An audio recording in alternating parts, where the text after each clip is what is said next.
हम नबी अलैहिस्सलाम से नौजुबिल्लाह दूर कैसे हो गए? क्यों? क्योंकि कदम कदम सीरतुन नबी अलैहिस्सलाम का जिक्र छोड़ दिया। अब फतवे हैं, एक दूसरे के खिलाफ साजिशें हैं, हसद है, एक दूसरे को नीचा दिखाने की तैयारी है। मोहम्मद रसूलुल्लाह की तो गुफ्तगू ही नहीं, उनका तो जिक्र खैर ही नहीं।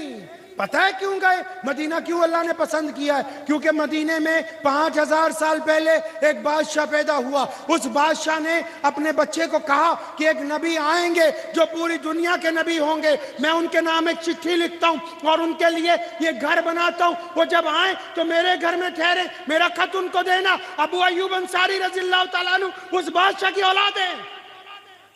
दूसरी बात सुनो, नबी अलैहिस्सलाम मदीना की तरफ इसलिए अल्लाह ने उनका रुख उधर किया क्योंकि मेरे प्यारे नबी मोहम्मद रसूलुल्लाह सल्लल्लाहु अलैहि वसल्लम के जो अब्बू हैं सैयदना अब्दुल्ला, उनकी जब निकाह होना था, उनके लिए जो ज़ौजा पसंद करनी थी, नबी की जो माँ बननी थी, और वो खुशकिस्मत खातून सैयदा आमना भी मदीनतुल मुनव्वरा की रहने वाली है। और तीसरी बात सुनो कि मोहम्मद रसूलुल्लाह के वालिद मोहतरम जब आप सल्लल्लाहु अलैहि वसल्लम की विलादत होने वाली थी, वो कारोबार के लिए सफर पर गए, बीमार हो गए, करीब मदीना था, अपने ससुराल पहुंचे, वहां बुखार की शिद्दत में हजरत अब्दुल्ला दुनिया से पर्दा फरमा गए। मोहम्मद रसूलुल्लाह के अब्बू जान की कब्र जन्नतुल बकी में मदीनतुल मुनव्वरा के अंदर मौजूद है। पता लगा कि मदीना इतनी इज्जत वाला कैसे बन गया? अल्लाह ने उसको इतनी इज्जतों से क्यों नवाजा? क्योंकि वो हजारों साल से नबी अलैहिस्सलाम का इंतजार कर रहे थे, क्योंकि नबी अलैहिस्सलाम की अम्मा मदनी है, नबी अलैहिस्सलाम के वालिद मदीनतुल मुनव्वरा में मौजूद हैं, उनकी कब्र मुबारक वहाँ है, तो अल्लाह ने भी अपने महबूब को मदीनतुल मुनव्वरा की तरफ ही रवाना कर दिया। सारी इज्जतें उसी शहर को अता फरमा दी है।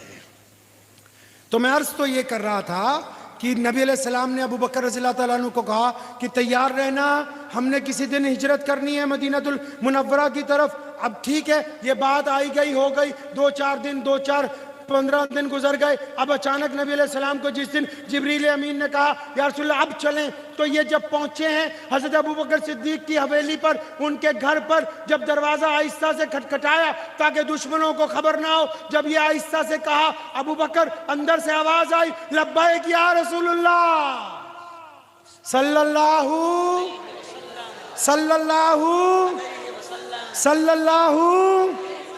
अंदर से आवाज आई लब्बैक या रसूलल्लाह, तैयार है अबू बकर। अब नबी अलैहिस्सलाम बड़े हैरान हुए, पर मैं अबू बकर आप अपने कमरे में आराम नहीं कर रहे थे? आप हवेली के अंदर नहीं थे? पुराने दौर में तो बाहर का दरवाजा यहाँ होता है, सहन गुजरने के बाद कमरे आते हैं, आप अपने कमरे में नहीं थे। फरमाया या रसूलल्लाह, आपने उस दिन कहा नहीं था कि हिजरत पर जाना है, हिजरत करनी है? फरमाया वो तो बहुत दिन हो गए कहा था। फरमाया या रसूलल्लाह, जिस दिन आपने कहा उस दिन के बाद अबू बकर कभी बिस्तर पर नहीं गया, दरवाजे से टेक लगा के आंखें बंद कर लेता है कि मुबादा कब मोहम्मद रसूलुल्लाह सल्लल्लाहु अलैहि वसल्लम आ जाएं, वो गुलाम को पुकारे और गुलाम की वजह से मेरे मोहतरम को कहीं इंतजार न करना पड़े। या रसूलल्लाह, उस दिन से तो अबू बकर दरवाजे पर ही है। अब नबी अलैहिस्सलाम और सैयदना अबू बकर सिद्दीक रज़ियल्लाहु ताला अन्हु चल पड़े घर से। अब जैसे ही निकले, अंदाजन उस दौर में घड़ियां तो नहीं थी, तो 2-4 घंटे बाद अबू जहल को यह खबर हो गई कि नबी अलैहिस्सलाम चले गए। बड़े गुस्से में आया, सारे बड़े चौधरी बुलाए, फरमाया जितने घोड़सवार हैं चारों तरफ दौड़ाओ, हर हालत में नाउज़ बिल्लाह हम उनको पकड़ेंगे। आपने सुना कभी इस वाक्य को? सुना कभी ध्यान से कि नबी अलैहिस्सलाम की नाकाबंदी कर दी गई थी? और नाकाबंदी जब हुई तो शाम तक नबी अलैहिस्सलाम का पता नहीं लगा, रात हो गई पता नहीं लगा, सुबह हो गई पता नहीं लगा, फिर शाम हो गई पता नहीं लगा। तो एक मीटिंग बुलाई अबू जहल ने, तो सब ने इत्तेफाक से कहा कि ये तो तय है कि वो कहीं चले गए, लेकिन मक्के से बाहर नहीं निकले, क्योंकि पहाड़ों में पहरा है, जंगल में पहरा है, रेगिस्तान में पहरा है, अगर निकलते तो हमें पता लग जाता। तो अचानक एक मुखबर आया बड़ी खुशी में तो उसने आके अबू जहल को ये खुशखबरी सुनाई उस बदबख्त ने कि मुझे ये तो नहीं पता लगा कि मोहम्मद सल्लल्लाहु अलैहि वसल्लम कहाँ है, लेकिन ये पता लग गया है कि उनको खाना कौन पहुंचाता है, पानी कौन पहुंचाता है। अब इतना सुनना था कि अबू जहल बड़ा खुश हुआ और बड़ा उससे पूछने लगा कि जल्दी बता कौन पहुंचाता है। तो उस मुखबर ने ये कहा कि अबू बकर सिद्दीक की जो बिटिया है ना, जो अभी नौजवान है, जिसकी उम्र 17-18 साल है, अस्मा बिन्ते अबू बकर, वो जाती है, वो मोहम्मद रसूलुल्लाह को खाना पहुंचाती है। अब अभी पर्दे का हुक्म तो नहीं आया था, वो पहुंचा, बच्चों को जानता है अबू जहल। उसने दरवाजा खटखटाया, इत्तेफाक से सैयदना अस्मा बिन्ते अबू बकर रजी अल्लाह अन्हा ने दरवाजा खोला। आपको पता है ये बात? अरे हाथ खड़ा करके बताओ, पता है ये बात? नहीं पता ना? थोड़ी सी कटोरी में पानी डाल के कोशिश करनी है कि 12,000 से 15,000 तक उसमें डूबा जा सकता है। ये इसलिए नहीं पता कि आइम्मा मुफलिस हैं, अब वो सीरत की किताबें खरीद के लाएं या वो अपने बच्चों के स्कूल की फीस देते हैं। वो नबी अलैहिस्सलाम के तमाम वाक़यात रोज़ाना तलाश के आपको सुनाएं या कुरान खानी के नाम पर बस कोरमा बिरयानी खा के अल्हम्दुलिल्लाह कह के दुआ करें कि एक बुढ़ा गया है 3 दिन काम चल रहा है, अब दूसरा जाएगा तो फिर इंशाल्लाह 3 दिन चलेगा। ये क्योंकि हमने दीन को तो अहमियत दी नहीं ना। अब हम दीन को अपने हिसाब से चलाना चाहते हैं, इसलिए नहीं पता कि उस दिन क्या हुआ था। और याद रखो, मुझसे पहले वो हजरत मौलाना क्या नाम है अभी तकरीर किया, फैयाज साहब हमारे, नहीं वो हाँ कह के गए ना वो कि नमाज अच्छी है, रोजा अच्छा है, हज अच्छा है, ज़कात अच्छी है, मगर मैं बावजूद इसके मुसलमान हो नहीं सकता न जब तक कट मरूं मैं ख्वाजा बतहा की हुर्मत पर, खुदा शाहिद है कि कामिल मेरा ईमान हो नहीं सकता। मसले मसाइल बताएं, मोहम्मद रसूलुल्लाह से अकीदत ही उस मुकाम तक नहीं पहुंची कि ये भी नहीं पता कि नबी जब चले थे सामने कौन आया, दाएं कौन था, बाएं कौन था, खाना खिलाने वाला कौन था। अरे आशिक वो होता है जो अपने महबूब की हर एक अदा को पसंद करता है। अब अस्मा बिन्ते अबू बकर ने दरवाजा खोला तो इस बदबख्त अबू जहल ने, मुफस्सिरीन लिखते हैं कि इतनी जोर से पहली ज़रब मारी कि वो शिद्दत से पत्थर पर गिरी, उनका एक कान फट गया, सिर फट गया, खून जारी हुआ। तो ये डंडा लेके अस्मा बिन्ते अबू बकर को मार रहा है और बार बार पूछता है, अस्मा बता तो सही कि मोहम्मद सल्लल्लाहु अलैहि वसल्लम कहाँ है, बता तेरे वालिद उनको कहाँ लेके चले गए। अब अस्मा पिट रही है, बोलती कुछ नहीं। पीछे से एक बंदा आया, उसने अबू जहल को कान में कहा कि जिसको तू मार रहा है ये अबू बकर की शहजादी है, गर्चे अभी इसका पूरा कबीला मुसलमान नहीं हुआ, लेकिन अगर ये शहजादी तेरे हाथ से मर गई तो रसूलुल्लाह को तो क्या ढूंढेगा, अभी यहां तेरे साथ तलवारें खिंच जाएंगी। तो अबू जहल रुक गया, लेकिन रुकने के बाद वो बाज नहीं आया। उसने अस्मा बिन्ते अबू बकर रज़ियल्लाहु ताला अन्हा को खड़ा किया और खड़ा करने के बाद उसने एक बात पूछी। कहने लगा, अस्मा सच्ची सच्ची बता कि मोहम्मद सल्लल्लाहु अलैहि वसल्लम कहाँ हैं, तेरे वालिद उनको कहाँ लेके गए। अब अस्मा से जब ये सवाल हुआ तो अस्मा बिन्ते अबू बकर रज़ियल्लाहु ताला अन्हा ने अपने आप से फतवा पूछा है।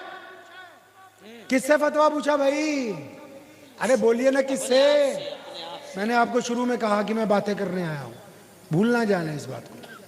अस्मा ने किससे फतवा पूछा? हम किससे फतवा पूछते हैं? मुफ्ती साहब से। अस्मा ने फतवा पूछा अपने लिए, हम किसके लिए पूछते हैं? मौलवी को इमामत से उतारना, लाओ फतवा। मुफ्ती को हटाना, लाओ फतवा। सदर बदलना, ले आओ फतवा। ट्रस्टी निकालना, ले आओ फतवा। कमेटी बदलनी है, लाओ फतवा। भाई की बेइज्जती करनी है, ले आओ फतवा। पड़ोसी की बेइज्जती करनी है। ईमानदारी से बताओ हमारे फतवे के पीछे क्या मंशा होती है? हमारे फतवे के पीछे हमारी दुश्मनियां, हमारा हसद, हमारा मफाद छुपा है। और यहाँ अबू बकर की बिटिया सैयदना अस्मा बिन्ते अबू बकर रज़ियल्लाहु ताला अन्हा अपने आप से फतवा पूछती हैं। कहने लगी, अस्मा अपने आप को कह रही है दिली दिल में, ए अस्मा तूने नबी अलैहिस्सलाम से सुना नहीं कितनी बार उन्होंने कहा कि बिटिया मेरी शरीयत में झूठ बोलना हराम है, मेरी शरीयत में झूठ नहीं बोला जा सकता। अस्मा हराम, झूठ नहीं बोलना बच्चों।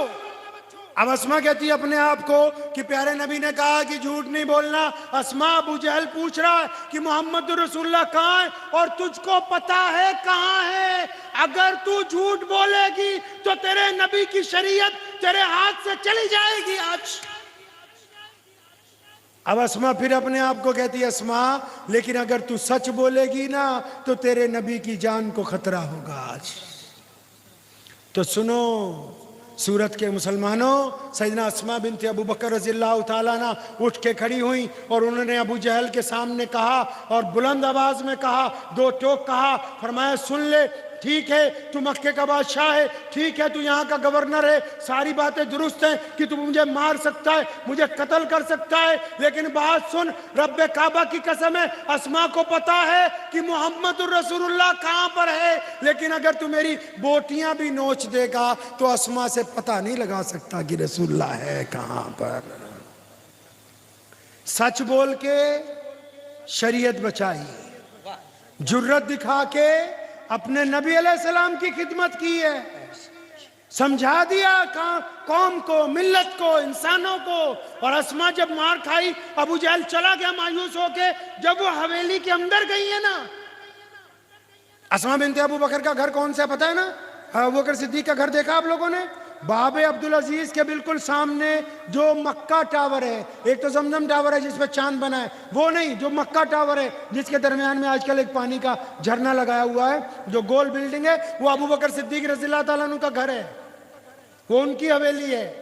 तो हज़रत अस्मा बिन्त अबू बकर जब मार खाई, खून बह रहा है, अपने ही दुपट्टे से अपने जख्म बांधे, अब सीधा अपने दादा के कमरे में नहीं गई कि शिकायत लगाऊं अबू जहल की, भाई के कमरे में नहीं गई कि शिकायत लगाऊं कि मुझ पर जुल्म हुआ है, अम्मा के कमरे में नहीं गई कि बताऊं कि तुम्हारी बिटिया पर जुल्म हुआ है। अस्मा ने अपने जख्मों को समेटा और सीधी दोबारा वो बावर्ची खाने में जाती हैं, दोबारा खाना ताज़ा तैयार करवाती। और आज अस्मा खाना बांध के ना एक जगह छुप के बैठ गई बनेरे पर। उनको भी पता है कि आज मुखबर मेरा पीछा करना चाहते हैं। रात का पहला पहर आया, मुखबर बैठे रहे, दूसरा पहर आया, मुखबर बैठे रहे, तीसरा पहर आया, मुखबरों ने आपस में मशवरा किया।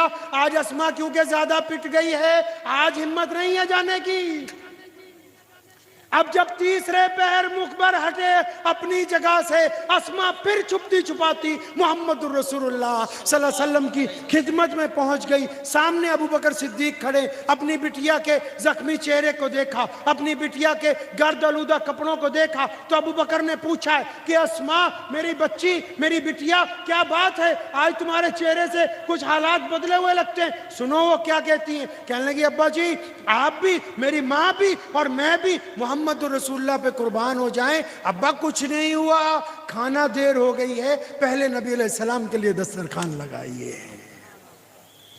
हम तो मस्जिद में कालीन बिछा देना तो पेट में दर्द होता रहता है। ओ भाई इनको बताओ कि फलां चौधरी ने बिछाए, ओ भाई इनको बताओ कि फलां ने ये किया है। अस्मा अपने वालिद को कहती हैं कि मुझे देर हो गई, इस बात को छोड़ें कि जख्म लगा है, कपड़े गिरद आलूदा है, इसको छोड़ें इस बात को। नबी अलैहिस्सलाम के, अब उधर नबी अलैहिस्सलाम भी क्योंकि गार में मौजूद हैं। आप सल्लल्लाहु अलैहि वसल्लम ने जब बाप बेटी की गुफ्तगू सुनी ना, तो प्यारे पैगंबर अलैहिस्सलाम ने वहीं से पीछे से आवाज़ दी, अस्मा वो बेटा बता तो सही, तेरे अब्बू पूछते हैं तू बोलती क्यों नहीं। अब जब रहमत वाली आवाज़ आई ना तो अस्मा के जब्त के बंधन टूट गए, आंखों से दरिया बह निकला। फरमाया या रसूलुल्लाह सल्लल्लाहु अलैहि वसल्लम आपका पता पूछने के लिए ना आज अबू जहल ने बहुत मारा मुझको। नबी अलैहिस्सलाम ने, मुफ्ती साहब बैठे हैं, मुफ्ती हारून साहब मेरे पास, नबी अलैहिस्सलाम ने मुतअद्दिद मर्तबा कहा कि मेरे दीन पर जिस जिसने एहसान किए मैंने सबके लौटा दिए सिवाय अबू बकर के। फरमाया कल क़यामत का दिन होगा, मैं अपने रब की हुजूर झोली फैलाऊंगा, इस घराने के एहसान अपने रब से दिलवाऊंगा, दुनिया में नहीं लौटाए जा सकते। अब नबी अलैहिस्सलाम मदीनतुल मुनव्वरा में, कहाँ है नबी अलैहिस्सलाम? मदीनतुल मुनव्वरा में। मैं कुछ कुछ वाक़यात रोक के आपको सुनाऊं। मेरा मकसद ये है कि आप नबी अलैहिस्सलाम के साथ अपनी मोहब्बत को एक नए दौर के अंदर लेके जाएं। एक छोटा सा मशवरा दे दूं आपको? जी। मशवरा दे दूं? फतवा तो मैं देता नहीं हूं, मशवरा दे सकता हूं। मशवरा ये है कि आपने सुना होगा कि वो जो दायरा होता है कोतवाल का, कोतवाल जो होता है उसका एक दायरा होता है, कलेक्टर जो होता है उसका भी दायरा होता है, वजीर आला का भी दायरा, सदर का भी दायरा। तो अक्सर हम लोग बात करते हुए कहते हैं कि भाई अपनी